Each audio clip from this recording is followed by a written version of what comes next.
ഇപ്പോൾ ലഭിച്ച പ്രധാന വാർത്ത, തിരുവനന്തപുരം മൃഗശാലയിൽ 18 വയസ്സ് തികയാത്ത പെൺകുരങ്ങിന്റെ കുണ്ടിക്ക് പിടിച്ച യുവാവിനെ പോലീസും നാട്ടുകാരും തിരയും.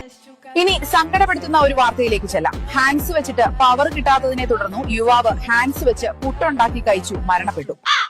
ഈ റീലും തോണ്ടിക്കൊണ്ടിരിക്കാണ്ട് വല്ല പണിക്കും പോടാ അവരാതാമേ. AI എന്ന് പറയുന്ന വലിയ സംഭവം. ശരിക്കും എന്താണ് AI? Absolutely impossible. പോസിബിൾ ആണ്. അൾക്കാറ്റേക്കും AI ഇങ്ങനെ പ്രചരിച്ചാൽ എന്താ ചെയ്യ? എന്താ ചെയ്യ?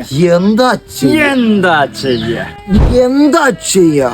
എന്താ ചെയ്യ?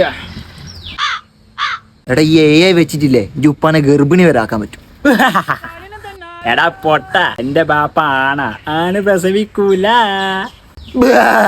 എടാ മോന്റെ ആണ് പ്രസവിക്കൂല എനക്കും അറിയാടോ. പിന്നെ എങ്ങനെയാ എന്റെ ഉപ്പ പ്രസവിക്കാൻ അതിനേതായിട്ടുള്ള ചടങ്ങലുണ്ട്. അതല്ലേ മോനെ നിന്നോട് ഞാൻ ആദ്യം പറഞ്ഞേ. AI എന്ന് വെച്ചിട്ടുണ്ടെങ്കിൽ ആബ്സല്യൂട്ട്ലി ഇമ്പോസിബിൾ. അതായത് ഇമ്പോസിബിൾ ആയിട്ടുള്ള കാര്യങ്ങൾ പോസിബിൾ ആക്കുന്നതാണ് AI. മോന്റെ വിശ്വസിച്ചു.